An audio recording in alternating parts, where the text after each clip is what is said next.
కులాల కోసం గుంపులు కడుతూ మతాల కోసం మంటలు పెడుతూ ఎక్కడ లేని తెగువను చూపి తగువుకు లేస్తారే జనాలు తలలర్పిస్తారే సమూహ క్షేమం పట్టని స్వార్థపు ఇరుకుతనంలో ముడుచుకుపోతూ మొత్తం దేశం తగలడుతోందని నిజం తెలుసుకోరే తెలిసి భుజం కలిపిరారే అలాంటి జనాల తరఫున ఎవరో ఎందుకు పోరాడాలి పోరి ఏమిటి సాధించాలి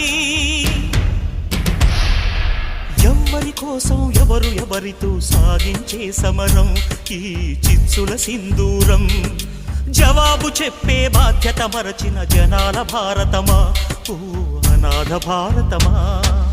అర్ధశతాబ్దపు అజ్ఞానాన్ని స్వతంత్రమందామా స్వర్ణోత్సవాలు చేద్దామా ఆత్మ వినాశపు అరాజకాన్ని స్వరాజ్యమందామా దానికి సలాము చేద్దామా